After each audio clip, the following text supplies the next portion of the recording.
Hi, thank you so much for coming today. I'm here to tell you a little bit about the metaverse and metaverse, the book that I wrote that's coming out next month. So, first of all, I'm Samantha Wolfe. I am a professor at NYU, teaching a few different classes that I put together on the business of the metaverse, avatars and virtual beings, marketing of emerging tech. I also have my consultancy PitchFWD, where we work with emerging tech companies to help them market and position their products and services. And then in addition, I have a book called Metaverse that's coming out February 7th and is available for pre-order. So what are we going to talk about today? What I wanted to do is talk a bit about sort of, and excuse me as I keep on looking to the side a little bit, I actually have my notes off to the side, but about defining the metaverse so that we all just have sort of a general idea of what it is. There tends to be a lot of debate around how to define it, and that's okay because it's not here yet. But I'll give you a bit of a sense as to how I define it, my sort of working definition. Then after that, we'll talk about the industry impacts, because that's one of sort of my favorite approaches, is sort of like, what does it mean to me as a, or what does it mean to you if you're an executive outside of the industry? How can it apply to what you do? And where does that take you? Like, what's the ultimate value? And then we'll talk a little bit after that about next steps. So first, in general, my sort of take on the metaverse is that it is a culmination of a wide variety of emerging technologies that are maturing simultaneously. So it's not just me, though. I mean, there's the World Economic Forum calls it the fourth industrial revolution. There's countless number of resources that are saying, like, all this stuff is just coming. It's coming. It's all going to be interwoven. There's sort of a bad example that I give of, like, if you put a bunch of technologists in the room and say, like, what could we do with all these new technologies, that ultimately they'll come out and it will equal the metaverse. So what we have to do is really sort of understand different technologies in order to understand where they're ultimately going. So now my perspective in general is that you don't have to understand how these technologies are created or coded or developed in order to understand the business impact. I mean, that in and of itself should be a relief for some of you. But ultimately, what is going to happen is there's going to be sort of this new interactive dimension in our lives, a way to interact with the world in a way that we're, you're starting to get used to it a little bit. We're seeing it here and there. But the best way to think about it, and actually this is in the beginning, the first chapter of the book, is like life pre-internet and post-internet. And you couldn't have necessarily guessed what was going to happen or how it was going to change your world.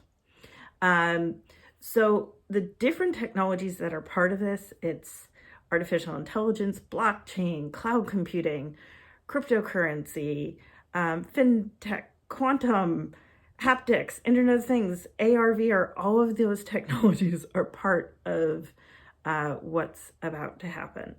So you have to sort of get an understanding of each of them and then say, well, what if we put it together? Now, the two ones that I tend to focus on the most are AR and VR, basically because I feel like those are the lenses through which we're going to be interacting in this future metaverse.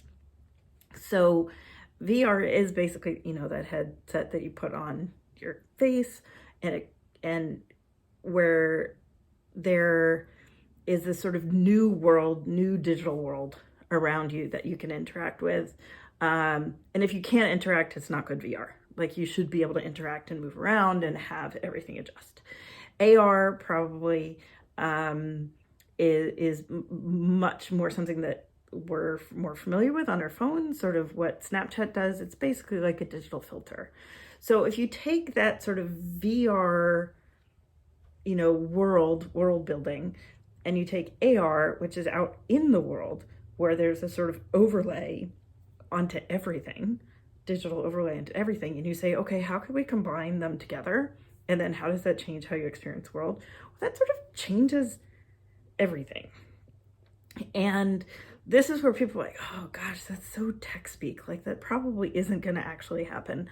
And that's part of the reason why I actually like to focus on the different industries, so that, you can answer those questions. I always say, like, the so what, who cares? Like, so what? Like, okay, there's this big technological revolution. So what? How does that change things? And that's why I like looking in depth at different industries. So in the book, we cover over 20 industries, and what I have jokingly called sort of like hashtag chapter 8.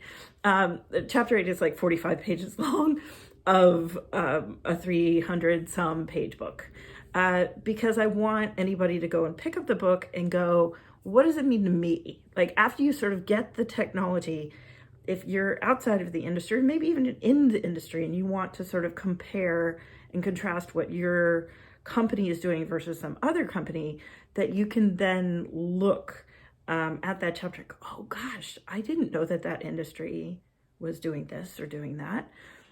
Because sometimes innovation doesn't necessarily only come from, somebody developing a code for some kind of new kind of program. It can come from somebody taking something from one industry and then applying it to another. So cover, I'm like looking at my list: art and performance, advertising, PR, marketing, retail, gaming, entertainment, sports and fitness, automotive, aviation, aerospace, military, healthcare, hospitality, tourism. I'm losing fingers, right? I don't have any more fingers left. Architecture, real estate, manufacturing, training, education. It was basically as many as I can sort of like shove, that we could shove into it, and not just, oh, this is what's already happened, but we also tried to go in and look and say, well, what is next? But for now, I'll just talk about a couple of examples, just so you can get a sense of, oh my gosh, this is a game changer. And that really, if you understand that it's going to change everything, then, sort of being motivated to learn is great. But then, that's what I really do like to help people sort of understand it, so that they can go off and do their jobs and succeed and become more successful. So art and performance, I always like starting with artists. I really do. So let's see, beyond just the creativity, which maybe you've seen some of the AI, generative AI art that's out there, or AR art. Like, one of the examples I have is this artist and Professor Carla Gannis, who has her Carla Gann avatar that is the match of who she is. Like, there's just so much creativity in the world that now there's just like this sort of new interactive layer and interactive dimension that can be played with all these tools happening together. And I like looking at artists as sort of an entry point to what's possible. Automotive and aviation. I mean, if you're in your car and you see sort of an AR filter on the world for like what your speed is, that's just the start of what's possible. Once AR is across the entire world, then things start changing. Now, healthcare is another one that it already has impact. Not just sort of, it could have from the being able to diagnose. There are already technologies out there about diagnosis, to in the actual operating room, to PT right now has some of these technologies. It really is starting to be integrated in all different places. Even architecture and real estate just the designing and uh,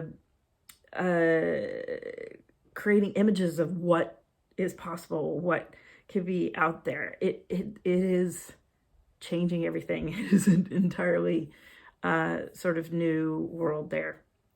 So how do you get ready? What do you do? I think it's just about going in and trying all these things, learning what you can do. I feel like often people who are the involved or about to sort of like learn about the metaverse are always like, oh gosh, I don't know, I'm so scared. And they don't admit it, but you can just tell that they're like, I'll do something else, I'll do something else. And I think that that's one of the things that should be at least a bit freeing, is not everybody knows. Not even the people who are creating it know exactly what's coming. So if you learn about it, if you start to experiment with it, if you start to, pretend that you can see the future a little bit, then you really have a shot of being a part of the future. But one way to start, get the book, read the book, out February 7th. And thank you so much for joining.